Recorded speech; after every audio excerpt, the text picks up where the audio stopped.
Gênesis 11:6 diz assim: E disse o Senhor, eles são um só povo e falam uma só língua. E começaram a construir isso. Em breve, nada poderá impedir o que planejam fazer. Amém? Você pode se assentar neste momento? Esse trecho que nós lemos é um trecho da parte da Torre de Babel, mas hoje nós não falaremos sobre a Torre de Babel. Nós vamos entender a importância desse trecho, dessa frase que o próprio Deus falou. Deus falou, eles são um só povo. Um só povo não é feito de uma só pessoa, mas sim de mais de uma pessoa. Então, aquele montoado de pessoas, eles estavam tão unidos que eles pareciam um só.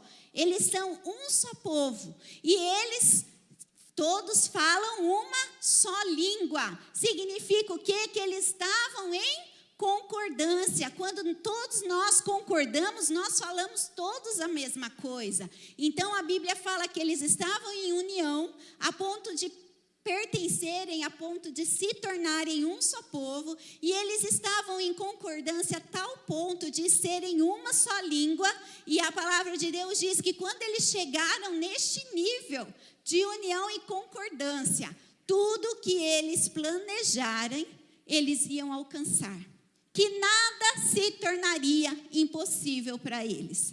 Eu sei que vocês estão me olhando com cara de dúvida ainda, para entender. Por isso, nós vamos um pouquinho mais para frente. E agora você vai abrir comigo em Josué 6 e você vai deixar a sua Bíblia aberta. Josué 6. Nós vamos usar essa história bíblica para entendermos o que o próprio Deus nos fala nesse trecho. Diz assim, Josué 6, versículo 1. Jericó estava completamente fechada por causa dos israelitas. Ninguém saía e nem entrava. Então o Senhor disse a Josué, saiba que entreguei nas suas mãos Jericó, seu rei e seus homens de guerra. Marche uma vez ao redor da cidade com todos os homens armados. Faça isso durante 6 dias. 7 sacerdotes levarão cada um uma trombeta de chifre de carneiro à frente da arca. No 7º dia, marchem todos 7 vezes ao redor da cidade. E os sacerdotes toquem as trombetas. Quando as trombetas soarem um longo toque, todo o povo dará um forte grito. O muro da cidade cairá e o povo atacará, cada um do lugar onde estiver. Para nós entendermos um pouco essa história, nós precisamos voltar um pouquinho. O povo de Israel tinha sido escravizado no Egito durante um longo período. E Deus tinha libertado eles do tempo da escravidão. E ao libertar, Deus prometeu a eles que daria a eles uma terra que manasse leite e mel, seria a terra da promessa, nós lemos na palavra de Deus. E para isso o povo de Israel atravessou todo o deserto, e aqui nesse período eles estavam a ponto de tomar posse da terra. Porém, antes de entrar em Canaã propriamente dita, Deus disse a Josué, que era o líder do povo, pois Moisés já havia morrido, diz assim, Josué, antes de vocês tomarem posse de toda Canaã para vocês vão tomar posse de uma cidade antes, que essa cidade será consagrada inteiramente a mim. Essa cidade vocês não pegarão nada, nessa cidade não sobreviverá ninguém, vocês vão destruir a cidade toda, vocês vão matar o rei e todo o exército dessa cidade. E quando Josué começa a andar com o povo, eles chegam de frente com Jericó. Ali o povo começou a ficar amedrontado, porque Jericó não era qualquer cidade. Jericó era uma cidade fortalecida. Era uma cidade fortificada. Os seus muros, eles eram tão fortes que a palavra de Deus diz que eles eram largos, a ponto de terem casas construídas em cima deles. E como aquele povo ia conseguir ultrapassar esses muros e conseguir guerrear? era algo praticamente impossível. Porém, além de Deus falar que daria essa vitória a eles, Deus deu uma estratégia a Josué. Você vai fazer o seguinte, Josué. Você vai rodear a cidade com os guerreiros, com os sacerdotes e com o povo uma vez durante 6 dias. E no 7º dia, você vai rodear por 6 vezes. Na 7ª vez, ao acabar, os sacerdotes tocarão as trombetas, o povo gritará e eu darei a vitória para vocês. Que loucura! Que coisa absurda! Como assim nós vamos conquistar uma cidade tão forte, uma cidade com um exército tão poderoso, simplesmente andando? Mas foi assim que eles fizeram. E eles conquistaram Jericó. A palavra de Deus diz que eles rodearam uma vez por 6 dias. E no 7º dia, eles rodearam 7 vezes. Assim que terminou a 7ª volta, os sacerdotes tocaram a trombeta, o povo gritou e a cidade foi tomada. Como essa cidade foi tomada? Não foi pela sabedoria de Josué, não foi pela força da trombeta do pessoal lá, dos sacerdotes, e muito menos pelo grito do povo. Essa cidade foi tomada e eles conquistaram algo que parecia impossível através da união e da concordância de todos. Se Josué chegasse para os sacerdotes e falasse assim que terminar a 7ª volta, vocês vão tocar as trombetas, e eles falassem assim, não, eu quero tocar na 5ª volta, teria dado certo? Se o povo, ao invés de esperar o 7º dia, a 7ª volta, o toque da trombeta, eles decidissem gritar no 1º dia, teria dado certo? O que realizou este milagre que nós estudamos e nós cremos até hoje, não foi o poder, não foi a sabedoria, mas foi a união e a concordância. E aí nós entendemos aquele trecho que nós lemos. Quando nós estamos em união e em concordância, nós atingimos o impossível. Quando nós aprendemos isso para a nossa vida pessoal, para a nossa vida familiar, para a nossa vida na nossa igreja, nós vamos atingir o impossível. Não haverá nada impossível para nós. Vocês querem um exemplo? Um casal. O homem pode ter o seu filho sozinho? Não. E a mulher decide ser mãe, ela pode ter filho sozinha? Não. Há o quê? Uma concordância, e através de uma união gera-se o milagre da vida.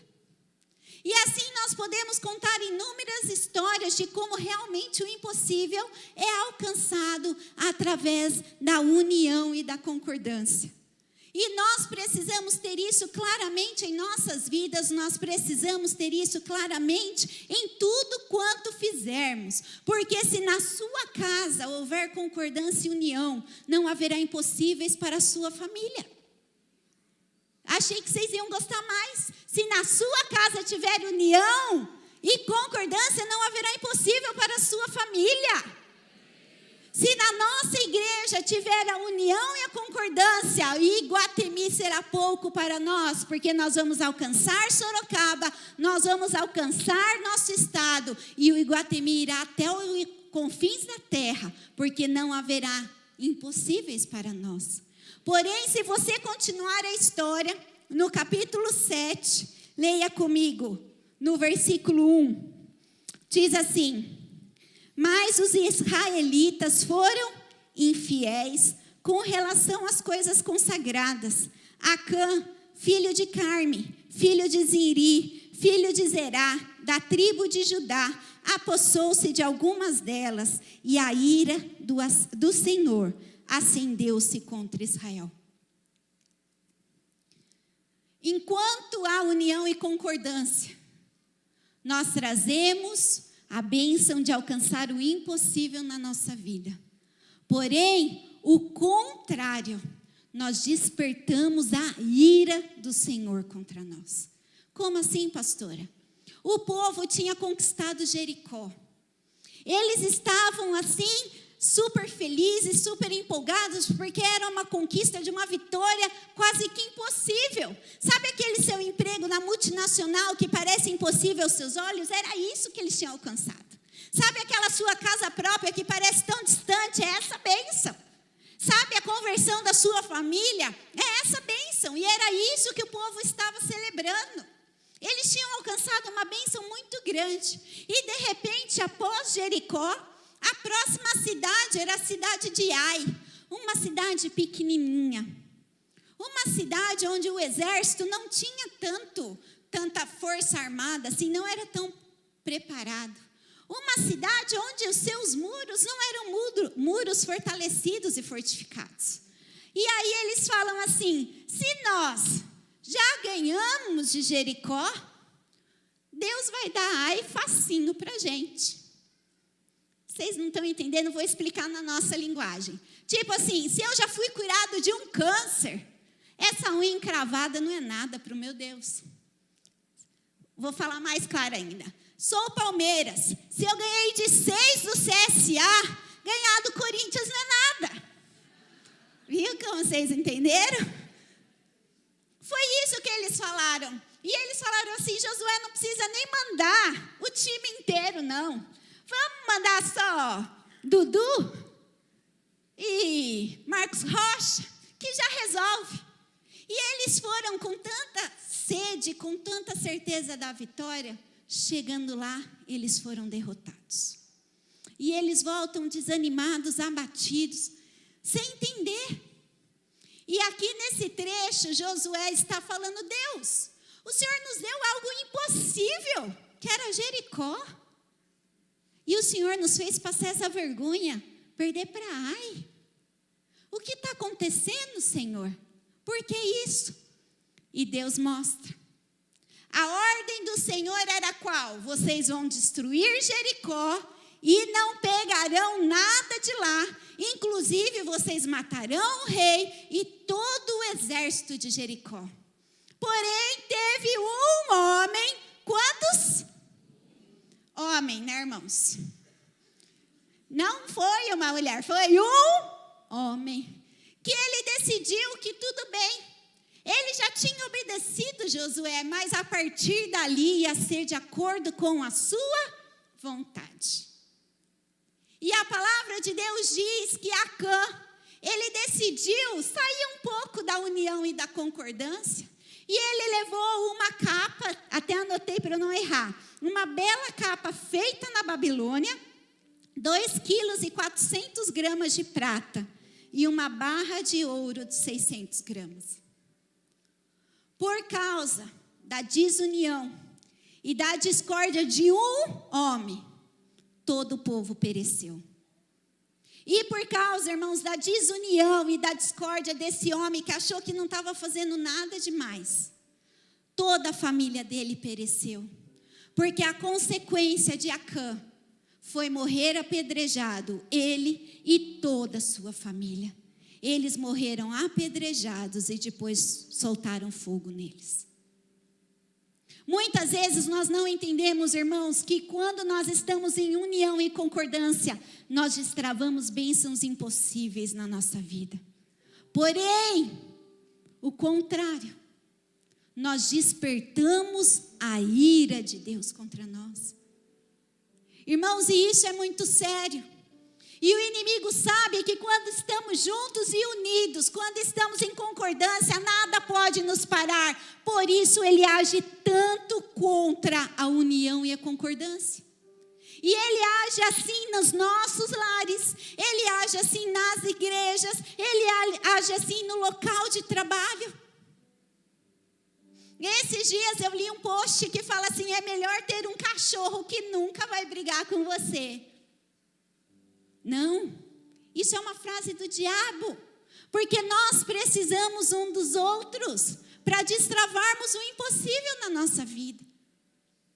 O inimigo, ele age de forma sorrateira, e muitas vezes nós não percebemos a ação do inimigo como Acã não percebeu. Parecia algo sem problema algum. Parecia algo inofensivo, mas ele estava trazendo a ira do Senhor para o povo, a ira do Senhor para a vida dele e para a família dele.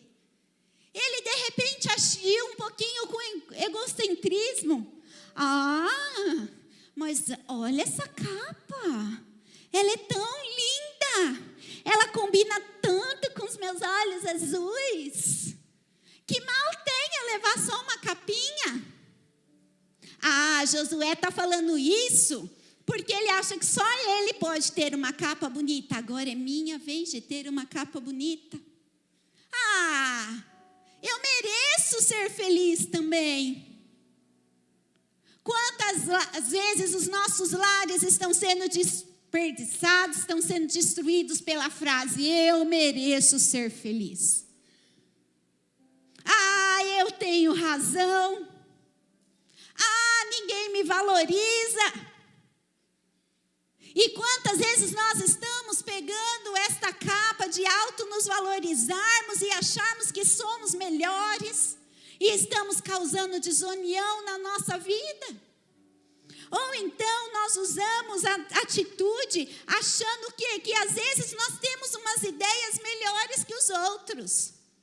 A capa pode ter pesado. Quer saber? Eu vou pegar essa capa, esse ouro e essa prata, como tudo vai estar destruído e o pessoal não está ganhando nada nessa guerra, eu vou chegar lá na terra prometida e vou abrir uma vendinha, já tenho um dinheirinho para fazer rodar.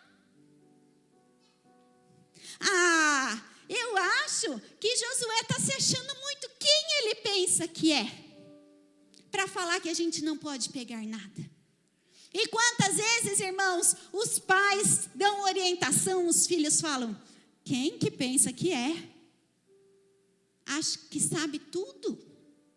Quantas vezes os filhos dão ideia e os pais falam assim: mas não sabe nada, nem saiu das fraldas ainda e quer dar pitaco. Quantas vezes o pastor e a pastora são usados por Deus para falar e a gente fala assim: já estão se achando. Ou então, vem o espírito da discórdia. Eu acho que Acã falou assim: eu já fiz tudo que Josué falou. Ele acha que Deus fala só com ele? Não é bem assim, não. Eu acho que não é só com ele que Deus fala, não. Deus fala comigo também. E Deus não está me falando que não é para eu levar essa capa. Não é bem assim. Não é bem desse jeito. E nós vemos, irmãos, que sorrateiramente o diabo vai entrando e vai trazendo desunião e discórdia. E infelizmente vai despertando a ira de Deus contra nós. Irmãos, nós não precisamos da ira de Deus, mas nós precisamos da bênção e somos totalmente dependentes da bênção de Deus. Não dê lugar ao diabo para que o diabo venha destruir a sua vida, a sua família, nem a nossa igreja. Mas seja você um canal de união, um canal de concordância em nosso meio, em nome de Jesus. O Senhor nessa noite nos chama a termos união e concordância. Em primeiro lugar é para termos união e concordância com Ele. Mateus 6,33 diz assim: busquem, pois, em primeiro lugar o reino de Deus e a sua justiça, e todas as demais coisas lhe serão acrescentadas. Quando você está unido em concordância com Deus, Ele promete que todas as demais coisas são acrescentadas. Quando você coloca Deus em primeiro lugar na sua vida, antes de qualquer decisão, antes de tomar qualquer atitude, você busca em Deus. Você começa a fazer Deus o centro da sua vida. Você começa a fazer Deus o que o Senhor faria se o Senhor estivesse no meu lugar. Senhor, como eu posso ser o que o Senhor quer que eu seja nessa situação? E a palavra de Deus diz que quando nós passamos a ser unidos com Deus, a buscarmos Deus em primeiro lugar, tudo é acrescentado. E desculpa ser dura ao dizer, se está tendo algo em falta na sua vida, é porque tem alguma área que você não está unida em concordância com Deus.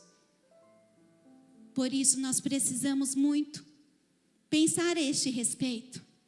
Uma segunda área que nós precisamos ter união e concordância é com a família. Eclesiastes 4:12 diz assim: um homem sozinho pode ser vencido, mas dois conseguem defender-se. Sua família precisa ter união e concordância. Se vocês viverem em união e concordância no lar, não haverá impossível para sua família. Eu sei que nós amamos a nossa família mais que tudo. E se você quer o melhor para a sua família, lute pela paz no seu lar. Lute pela união e pela concordância na sua casa. Lutar pela união e concordância não é você brigar com seu filho para ele te obedecer, mas é você entender o seu filho. Lutar pela união e concordância não é você fazer o seu marido te valorizar porque ele não vê mais o seu valor, mas é você lutar para fazer o seu marido feliz e assim ele vai lutar para te ver feliz também. Lutar pela concordância e união no seu lar é muitas vezes, irmãos, abrir mão da razão. Eu cheguei na hora do almoço em casa, uma irmã mandou para mim e falou assim, ela estava no culto das 11, ela falou: pastora, a palavra foi tão assim que eu fui pesquisar, olha o que o Albert Einstein disse. Não se pode manter a paz pela força, mas sim pela concordância. Irmãos, até Albert Einstein percebeu isso. E quantas vezes nós estamos dando brecha para o inimigo entrar e trazer discórdia, trazer brigas, trazer desunião no nosso lar e a gente não entende que não está chegando a lugar nenhum. Lute pela sua família. Lute pela união do seu lar. Comece por você. Não espere pelos outros, mas inicie por você e Deus vai agindo nos outros através de você. E muitas vezes, irmãos, o diabo ele é tão sorrateiro que ele usa coisas que nós não percebemos para trazer discórdia e desunião no nosso lar. Confesso para vocês que eu briguei com Deus a noite inteira com relação ao que eu vou falar agora, mas Deus me obrigou a falar, e vocês sabem que na briga entre ele e eu, ele ganha, né? Então eu vou obedecer.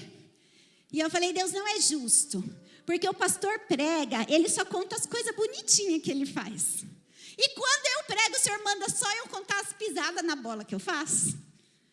Mas tá bom, Deus, eles vão ver que eu sou humana, que eu erro, mas eu sou bonitinha do Senhor, né? Para quem não sabe, eu estou com meu pai internada 26 dias na UTI, em uma situação muito séria de saúde. E logo no início da internação dele, ele foi internado na segunda, na terça-feira ele teve um aneurisma na aorta e já teve que fazer o transplante da aorta. Lá em casa nós somos em 3 irmãos, 2 meninos e eu sou a mais nova, a única menina, então eu sou assim o xodózinho do meu pai. Então eu faço questão de eu estar lá. E eu estive com ele na cirurgia. Quando ele voltou da cirurgia, eu que estava lá, cuidando dele o máximo que eu posso. E quando foi na quarta-feira, o médico passou e fizeram um exame nele para ver se a cirurgia tinha ido tudo bem. Graças a Deus, o transplante estava tudo ok. Porém, uma das veias estava entupida. E o sangue não está correndo normalmente pelo lado direito do corpo dele. Então, não conseguiam nem auferir a medição da pressão dele. O médico falou: olha, essa situação é grave. Em algum momento o sangue não vai chegar no cérebro, ele vai ter um AVC, vai morrer. Nós vamos precisar operar novamente o seu pai com urgência. E na hora eu liguei para os meus irmãos, falei: ó, o pai vai passar por outra cirurgia amanhã, seria na quinta-feira. Então vamos pôr as igrejas tudo em oração, mas é mais que necessário. Liguei para minha mãe, a mãe veio correndo para o hospital, o médico explicou tudo para ela. Estava tudo certo para a cirurgia, só faltava um detalhe básico. O meu pai, ele não aceitou fazer a cirurgia.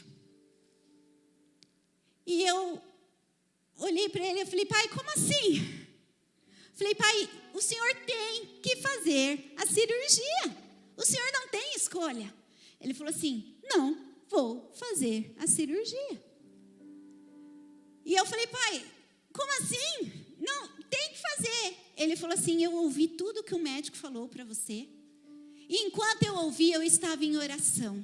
E Deus falou ao meu coração para não fazer a cirurgia. Eu olhei para ele e falei, pai, eu sou mulher de Deus tanto quanto o senhor. Deus não me falou nada, o senhor vai fazer a cirurgia. E ele falou assim, eu não vou fazer. Eu falei, o senhor vai fazer. E aquilo foi me despertando uma ira tão grande, um nervoso tão grande. Eu falei, pai, o senhor não está entendendo. O senhor vai morrer. E se o senhor morrer, para o senhor é bom, porque o senhor vai para a glória. Mas eu vou ficar sem meu pai. Ele falou assim, neguinha, quem não sabe, eu sou neguinha em casa. Neguinha, se eu morrer, realmente eu vou para a glória. Mas você já pensou que eu não vou ver os meus netos crescerem? Nem minha neta casar? Eu também não quero morrer. Mas Deus falou para eu não fazer. Irmãos, saí dali daquela salinha, né, da UTI e fui falar com o médico. Falei, ó, é o seguinte, eu assinei a internação do meu pai. Meu pai tem mais de 70 anos, eu sou responsável por ele. Eu autorizo a cirurgia. Pronto. Aí o médico falou, não, seu pai está lúcido e consciente. Nós não podemos fazer se ele não quer. Falei, doutor, o senhor mesmo falou da urgência e o senhor... Ele falou assim, não, enquanto seu pai não aceitar, nós não vamos fazer. Irmãos, aquilo foi me dando nervoso, saí brava nisso, eu já chorava. Liguei para quem? Para o pastor. Plena quarta-feira, o pastor atendendo, não me atendia, mas eu liguei tanto que eu acho que ele deve ter falado para quem ele estava atendendo, assim, pera um pouquinho, que a mulher não para, né? Aí atendeu. Falei, Dan, olha isso. Ele, com aquela calma, paciência dele, falou, amor, faz o que seu pai está querendo. Falei, amor, você está ouvindo? Você está surdo? Onde você está? Mano, meu pai vai morrer. Você está entendendo a situação? Eu vou perder o meu pai. Você não está se importando? Você não está entendendo? Irmãos, normalmente em casa eu que sou a curta e grossa, mas eu acho que ele estava com tanta pressa que dessa vez foi ele. Ele falou assim, amor, não estou entendendo? Como eu queria ainda ter meu pai para poder valorizar a decisão dele. Irmãos, na hora aquilo me doeu.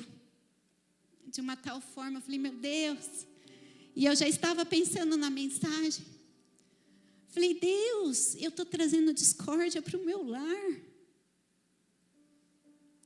E através dessa atitude eu estou despertando a ira do Senhor contra a minha família. Deus, eu não posso. E quando eu fiz essa oração, que eu estava voltando, chegou uma mensaginha da minha mãe e falou, nega, estava orando, neguinha. Vamos fazer aquilo que seu pai está querendo? Aí eu respondi, tá bom, mãe, vamos sim. Voltei para a salinha com meu pai, querendo esganar. Mas eu falei, não, eu vou entrar em concordância. E eu voltei, eu falei, pai, nós vamos fazer tudo de acordo com o que o Senhor quer fazer. Se Deus falou ao seu coração, eu creio num Deus que fala. E nós vamos obedecer. Irmãos, isso era quarta-feira à noite. Eu vim embora, meu irmão ficou com ele. De madrugada, meu pai começou a passar muito mal. Descobriram que o meu pai estava com 2 litros de líquido no pulmão. Se meu pai entrasse em cirurgia, ele teria uma embolia pulmonar, ele teria morrido. Por causa da minha discórdia, eu quase levei meu pai à morte. Mas quando nós entramos em concordância, Deus trouxe vida e livrou o meu pai da morte. Não é porque eu sou uma filha rebelde, não é porque eu sou uma filha desobediente, não. É por causa da minha preocupação. E vocês conseguem perceber como o diabo é astuto. E ele usa situações para fingir que você está certo e eu não estava certa. Por isso nós precisamos ficar atentos. O inimigo não quer ver a sua família feliz. Uma das maiores intenções dele é destruir as nossas famílias, por isso não permita. E uma terceira área que nós precisamos lutar pela união e pela concordância é na nossa igreja. Olha o que o Mateus 12, 18, 20 diz: pois onde se reunirem 2 ou 3 em meu nome, ali eu estou no meio deles. Salmo 133 diz: como é bom e agradável quando os irmãos estão em união, porque ali o Senhor concede a bênção. Irmãos, Deus tem prazer em te abençoar. Deus quer te levar a um nível maior. Para isso nós precisamos lutar pela união e concordância na nossa igreja. O inimigo não quer nos ver avançar. Por isso ele coloca tititi. Por isso ele coloca alguém que a gente não goste. Por isso ele faz a gente discordar do pastor e dizer: não é bem assim. Mas quando nós entendemos que é o inimigo tentando trazer a ira de Deus contra nós, nós nos levantamos contra. E nós nos tornamos agentes de união e concordância em nossa igreja. E eu declaro que nós vamos ver neste mês de outubro o impossível acontecendo em nosso meio. Porque todos nós vamos lutar pela união e a concordância. E o desafio dessa noite que Deus te faz é se você aceita ser um canal de união e concordância em todas as áreas da sua vida. Preste atenção. Se você aceita, você vai se colocar em pé. Mas antes de colocar em pé, entenda que você vai começar a agir como Deus age. Ele nos amou de tal forma que Ele deixou toda a sua glória, deixou tudo para se entregar por nós. Você está pronto a deixar a sua razão? Você está pronto a deixar suas convicções para se entregar pelo irmão do lado? Você está pronto a deixar realmente aquilo que você deseja, o seu querer, a sua vontade para qualquer pessoa da sua casa? E a segunda forma, o Senhor nos perdoa quando nós nos arrependemos. Quantas vezes nós vamos precisar andar em perdão, mesmo a outra pessoa não merecendo? Se Deus me perdoa, porque eu não vou perdoar ao próximo? Quando Deus nos desafia a ser agentes de união e concordância, Ele quer que nós sejamos igual a Ele. Por isso, nessa tarde eu te pergunto: você aceita ser um agente de união e concordância e alcançar o impossível na sua vida? Se sim, se coloque em pé. E nós vamos começar já dessa tarde, fazendo algo bem diferente. Eu gostaria que vocês virassem de 2 em 2, mas não pode ser marido e mulher, nem namorados, nem noivos. Você vai virar para outro homem, você homem, e mulher vai virar para uma outra mulher. Homem com homem, mulher com mulher. Nós vamos fazer algo diferente nessa tarde. Ninguém fique sozinho.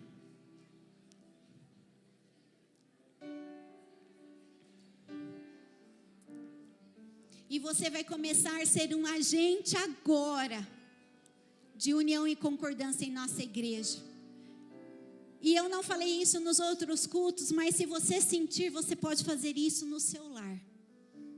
Olhe bem nos olhos dessa pessoa. Os irmãos não precisam segurar na mão assim, né? As irmãs já estão tudo de mãozinha dada, os irmãos tudo assim. É muito engraçado de ver, não é? Os irmãos estão tudo assim, ó, nem olhando direito. Não, mas agora você vai olhar no olho desse irmão. Se você quiser pegar na mão, pode pegar, não tem problema não. Um ali já está levando murro pro outro, né? E você vai olhar e vai falar assim: eu te peço perdão, como Ieque e Guatemi, se falhamos, se te magoamos, se algum líder nosso, ou o nosso pastor, ou a nossa pastora, ou até mesmo algum acontecimento te magoou, como agente de união, eu te peço perdão e declaro que libero perdão a você também. Agora, olhando bem nos olhos, sorrindo, você vai falar assim: porque juntos somos muito melhores. Amém? Você pode dar um abraço nessa pessoa? Aleluia. E eu pedi uma palavra de bênção para essa noite. Deus me deu Mateus 18, que diz assim: tudo o que vocês ligarem na terra é ligado no céu. Então, que tal você dar a sua mão para esse irmão do seu lado e nós começarmos a ligar bênçãos neste lugar? Oh, Pai, nós te louvamos porque nessa noite nós podemos ligar a vitória